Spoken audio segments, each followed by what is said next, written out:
Jeremy here, and today we've got a project that I've been wanting to do for quite some time. I'm going to put a wood burning stove in my SeaCan shop. A couple safety considerations is that this is a wood floor in here.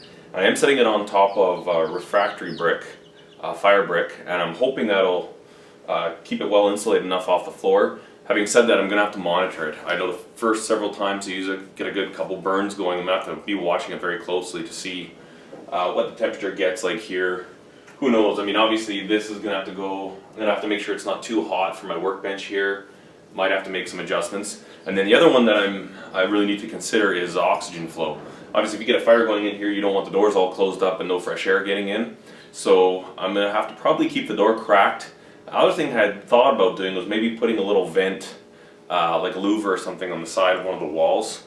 One thing with that is that once your fire's going, if you have that door closed, you're always going to get a cold draft coming from that spot. But I'm thinking I'll probably end up just leaving the door cracked, because with the heat that this thing radiates and gives off, I don't think it's going to be a big deal to have a door cracked to let the air in. So a few things need to consider, but it should be nice. It's just getting kind of cold out here to work. I mean, it's, you know, if it doesn't get above freezing, you're working in freezing temperatures. It'd be nice just to have something to knock a little bit of the edge off, defrost the tools a little bit. So anyways, that's our plan. I'm going to go ahead and give this a sweep, bring the stove in. I'll drop a plumb line from the roof to see where I need to drill my hole in the roof. And then I want to get a really nice tight fit for my stovepipe. The stovepipe I have is, it was an insulated one, but I ripped the outer part off and all the insulation because it seems silly to me to have insulated pipe when you're trying to heat a building. So all that radiant heat off the stovepipe, that's going to be useful to me, so I don't want to lose that and I don't want to keep that insulated. So I pulled that all off, and I've got some cement, some high temperature cement that's rated for like 2000 degrees Fahrenheit, and I'll be sealing up all the joints with that, so we'll keep it nice and airtight, and we'll kind of go from there. So anyways, we're going to get started. Might have to change a few things on the fly, but we'll figure it out as it goes, so stay with me.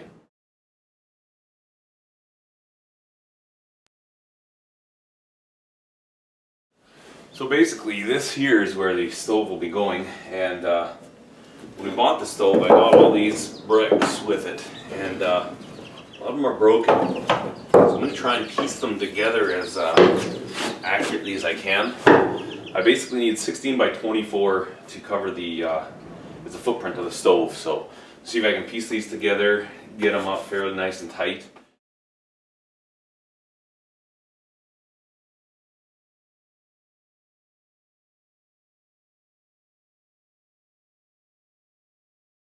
We're going to give this a shot and see how this works.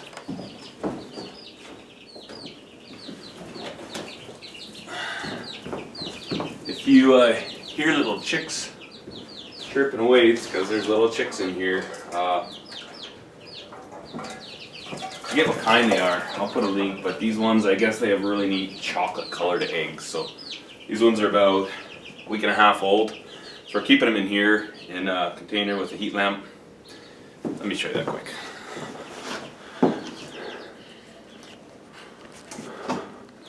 There's our little setup. Little chickies stay nice and warm in there, and probably got to be in here a couple more weeks. So, okay, so we've got our stove placed. Also, there's quite a nice set of legs on here, quite a decent gap. I really think that's going to be decent enough for keeping it safe off of here, but like I said, we're going to keep an eye on it. Now what we'll do is we will take a plumb line, a string up on the ladder. I'll mark where the center of the hole needs to be up there, and then I'll drill out the hole for the stovepipe. I'm also just going to really quickly check the length of the stovepipe to make sure we do. I measured it, but I just want to bring it in here, make sure we'll have enough to get through the roof.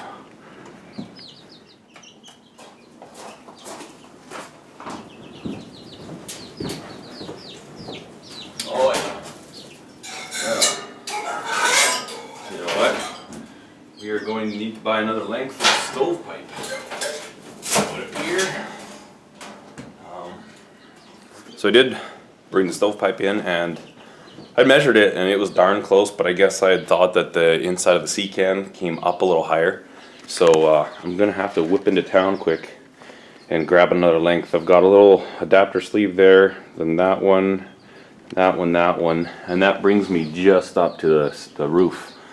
But I think it'll barely bring me through, so I'm gonna probably buy a little 2-foot or a 4-foot chunk of stovepipe just to make sure we're up above well enough. So I'm off to town. I'll be back. All right, so we picked up a 3-foot section of stovepipe from in town, and then I also grabbed a grate, like a tray, cast iron tray for the bottom. That'll really help get airflow underneath your fire. And I was kind of humming and hawing some this morning when I was already, this is my second trip to town. When I was in town earlier getting some other stuff, I saw those and I was kind of like, I don't know, but I went back and I thought, you know what, that's actually a really good idea. It'll keep air circulating underneath your fire, keep it nice and hot, and all the ash can just fall to the bottom, but it should help the burn. Anyways, time to get a hole popped in the roof. For that, lo and behold, I happen to have a 6-inch hole saw. So that should just be perfect. I might have to take a die grinder and grind it out a little bit, but also the thinking with this is that if I use a hole saw and cut a nice clean hole, I'm not chucking that piece of metal out, because if I ever go to sell the SeaCan or use it for something else, I can just weld that back in, so we won't lose our material and it won't destroy it either. So anyways, let's get on putting a hole up there.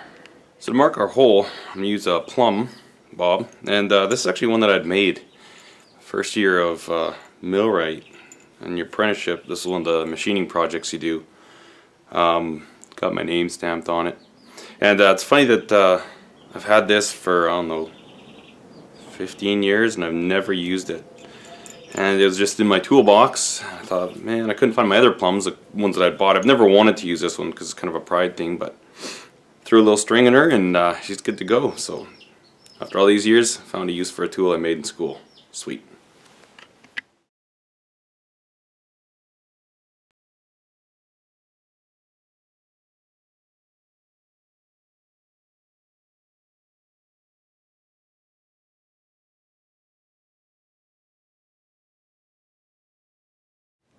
Success! We have our hole.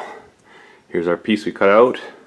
Like I say, I'm going to hold on to that because really easy if I want to repair that and I don't want to stove in here. I could just weld that back up in place and it'll be good as new. In my younger days, I actually worked doing SeaCan repair for CP Rail, so I've replaced a lot of roof sections and panels on these things, so it's not that difficult. And it's amazing how many of them. I've looked around this one and found a lot of patches that have been done to it, and that's still, you can fix these up and they're still considered to be good usable SeaCan, so I'm not too concerned about that hole. So anyways, now we're going to start running some pipe up there. Now with this being a previously insulated stovepipe, this section has all these little tabs that were used to this, you know, the insulation was this thick and then this joined the outer protective cover. So we're just going to snip all those off because we don't need them and they don't look good.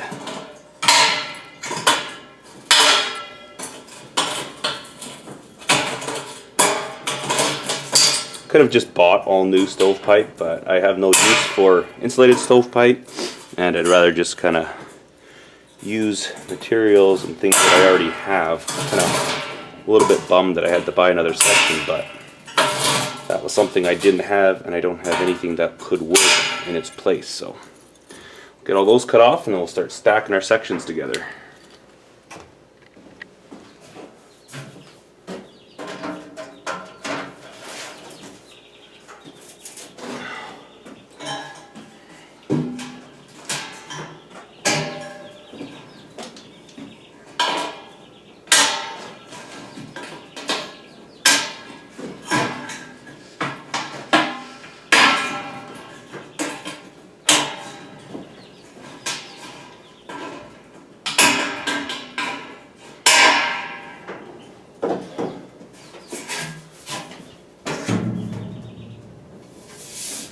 So we're going to have to drop this section down from the ceiling, from the roof. We'll do that and make sure we're all good and in line and stuff.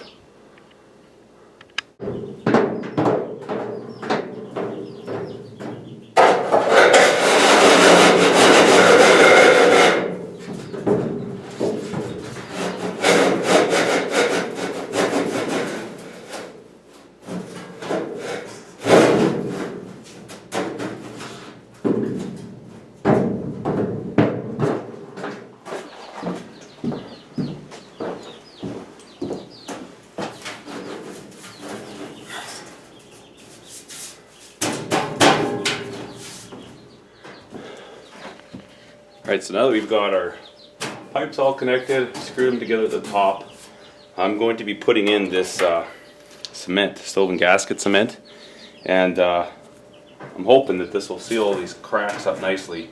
You're supposed to give it an hour to set. You're supposed to knead this up, get all kneaded. You cut the tip, apply it, and then you gotta let it settle in for about an hour.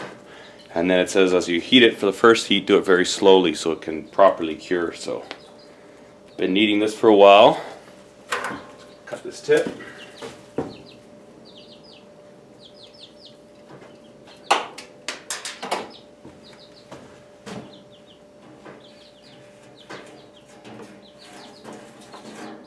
Yeah, that's not what I want. That's not what I want at all. Oh, fancy.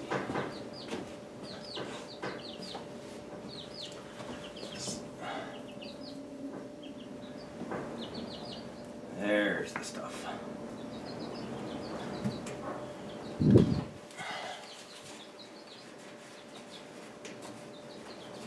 Well, I think we're gonna have to warm this stuff up a little bit.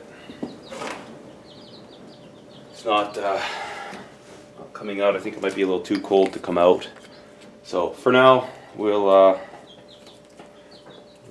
gonna go ahead and give this a little test burn. I can't wait. One of those things is like, I gotta do it now. Quickly, I'm gonna clean my glass though. I picked up this glass cleaner and conditioner. It protects it against soot in the future, and I'd like to have clean glass so I can actually see the fire as well as enjoy its heat. So I'm gonna do that real quick. So I do believe, so put some of this on. Maybe I should read directions. Shake while apply to a cold surface with damp cloth, sponge, paper towel. Rub vigorously. Remove excess cleaner. Buff with a dry paper towel. Okay. I didn't get too carried away with it, but it is a significant improvement. So I buffed it with a dry rag. And we're gonna go cut some wood and get a little fire going in here. Make a little kindling here. And one thing I don't have yet that I need to get, actually kind of hard to come by in these parts, is a nice chopping block. But for now, we just use the grass.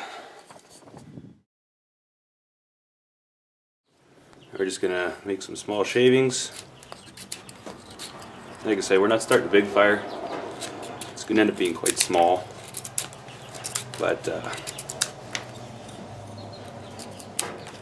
just want to see how it does. See if I need to even use that gasket. This thing might be sealed up well enough. You really know until you try. And then I've got this bucket here beside me of all my just small chunks of wood, and that's what I plan on using for a lot of fires, just to get them going until I get up into the bigger stuff. So as I'm doing my construction projects, anything that's not treated, I pick all the little pieces up and save them for this fire.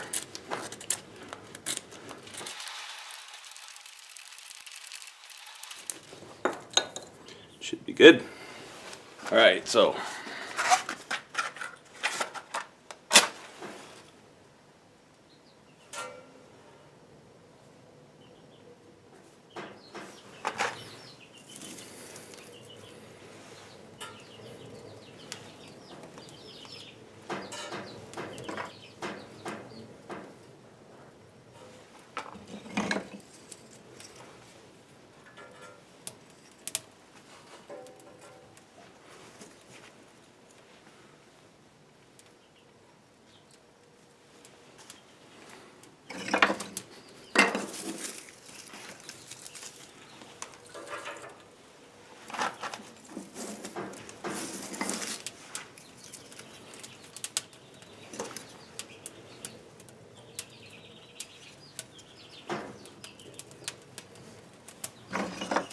this is a pretty exciting moment for me.